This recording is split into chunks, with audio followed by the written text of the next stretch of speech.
Hello, friends, and welcome back to my channel, or welcome if you're new here. My name is Brandy, and I am the owner of Boundless Treasures Boutique, and I create custom tumblers as well as other epoxy resin art. Today, we are going to be making this ombre memory cup. I'm using a 20-ounce skinny printable vinyl, some spray paint, and glitter. Pretty easy peasy, but I'm going to show you guys how I created this. So with that, I hope you guys enjoy this tutorial. Please don't forget to like and subscribe. It helps my channel so much. We are almost to 300 subscribers, so I cannot thank you all enough. Um, and thank you, of course, to all my mentorship members as well. You guys, I just love you all to pieces. So thank you, thank you. So to start, again, we're using a 20-ounce skinny. This is from Stainless Steel Depot. I have already sanded and prepped and painted my tumbler. If you guys would like a tutorial on how I spray paint my tumblers, please leave a comment below. I'll be happy to show you. But once we were all set there, I'm going to jump right in. Now I'm using my favorite glitter glue, which is Crystal Lac. And we are going to spread this nice and evenly all over the surface of the cup, making sure to get our bottom as well. The glitters that I'm using are from PDB. I'm using CopperSands. That's the one that you can see me use now. You guys, that color is to die for. Perfect for this cup, and for all my fall lovers, this is a fall color for sure. And then I'm using, excuse me, Drity Martini from Peachy Olive Glitter. My customer wanted a sage and like terracotta.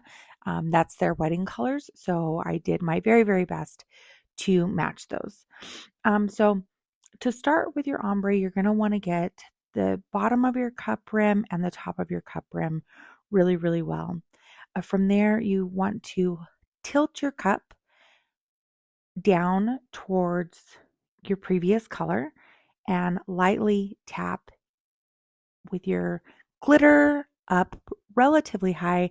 I am pretty close to where my camera is, friends. So I am up relatively high, probably a good maybe 12 inches. And then you're going to do the same with your other color, and you're going to continue to go back and forth like that. Now, don't be like me. Make sure before you tap off your excess, you have space for that. Once your glitter glue has dried and you're happy with your blend, go ahead and apply 2 coats of epoxy.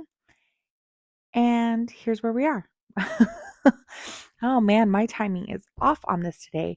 But I don't typically show my sanding routine at this part. But after every epoxy, I always go in and I clean up my rims. I use a craft knife going around the top edge of my rim. And then I come in with my Dremel using a 120 grit flap wheel. Now, this is not necessary. You don't need a Dremel. You can use sanding block, sanding paper, anything like that to expose that thin line of stainless steel, but you definitely want to make sure that you expose that. From here, I am going to take out any lumps, bumps, or pokey bits that may not have been smoothed out during our epoxy process. I'm using my hand sander. This just saves me so much time. Sanding is probably like my least favorite part about the cup process. So this makes it less painful for me. But again, you do not need to use a hand sander. You can use sanding block, sanding paper, anything like that. 60 to 120 grit will work just fine. Once you're done sanding, go ahead and either wash it off with Dawn dish soap or some 91% alcohol. This gets us to our next part, which is creating the decal. Now, the first thing I did was I started with a blank canvas in my Cricut design space. And then I started scrolling through images and put heart frame, and just started looking through which ones I thought would suit the couple and their vision for these cups the best. I ended up settling on this one. It came free with my subscription for Cricut Design Space. And then from here, we get to play. Now, what I'll tell you is um, there's no right or wrong to this. You're going to see me go back and forth a whole bunch. It really does just come down to personal preference, what you're wanting the image to look like. I also tried to use Slice with this frame and the photo that we're going to be uploading. And I did delete that footage because it was literally like 15 minutes of me trying to figure out if there was a way to make that possible. But because of the heart frame that we selected, um, it didn't work out the way that I had hoped. So what I'll tell you is, for this particular image, I did cut it by hand. That way we had the decal ready to go. And from here, all I'm doing is I'm just sizing everything to see how I want it to fit, how it's going to be the most aesthetically pleasing. And again, this is all personal preference. So play around with this until you get something that you're really happy with. Once I had achieved that for me and what my customer was wanting, I attached the images together and then sized it accordingly and duplicated it because I was doing 2 cups. But this can vary depending upon what you're making and how you're making it. I hope all that made sense. I know that was a lot of information. So if you guys have questions, please don't hesitate. Reach out, put them in the comments. I am happy to answer any and all questions that you have. Or even better, you can join my free Facebook group, and I interact all the time with all of you guys over there. And it's just a really safe place. And my hope is that it continues to grow and that we continue to share what we're making and what we're creating with one another. So there is that. But I'm going to go ahead and finish up getting all of this set. I'm going to let it play through just because I think that it's for me, who's like, I'm a visual person, I think that it's important to see like kind of the thought process that goes behind it. But if you don't need this, I promise you we are almost to the end.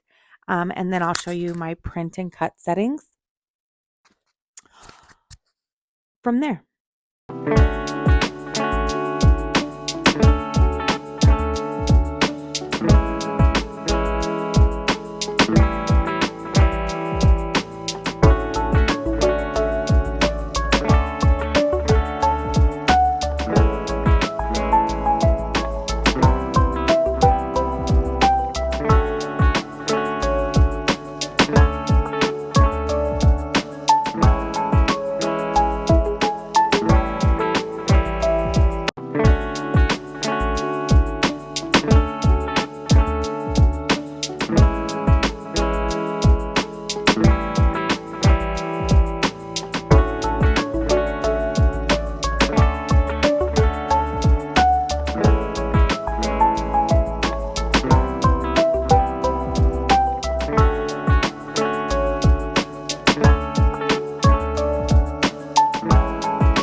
Okay, we finally made it, friends.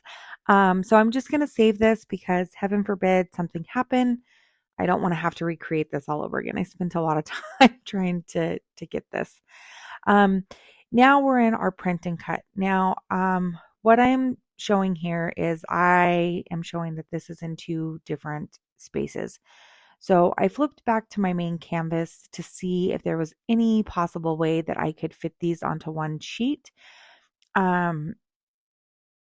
in one fell swoop. There wasn't, but I will tell you what I did is that I actually flipped my printable vinyl paper and printed the second image on the open space in the bottom. And so that worked out nicely. I didn't have to waste any additional product, which is always a win in my book. Now, when you're using printable vinyl, I always add system dialog when I'm printing. Reason for that is that I want to be able to change the media quality to photo glossy so that it prints on the highest quality. This is again optional, but it is something that I do for all of my printable vinyl. I find that it gives me the best outcome.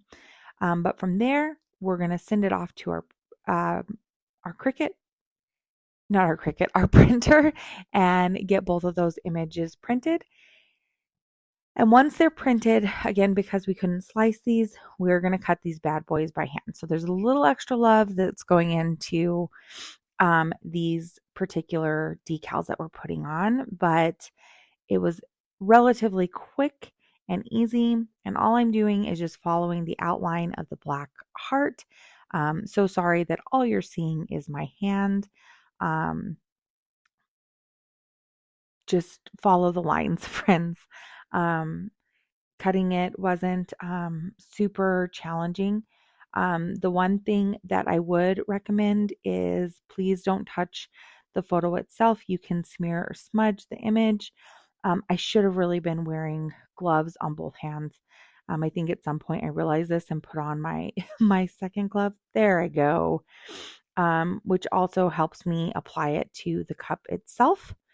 Um, Here, I want to make sure that it's nice and centered. So I've divided my cup up. I know that there are 2 inches. So I'm just using this dry erase marker to do that. And I'm going to place the heart decal in the center of the 2 lines that we just marked. And then come in with a Q-tip and some rubbing alcohol and get that all cleaned up. Once we have the decal applied, I'm going to make sure that I don't run into any issues in my final coats of epoxy, like repelling or lifting. And I'm going to seal my decal with polyurethane. You guys can use quick coat. Some people like to use glitter glue.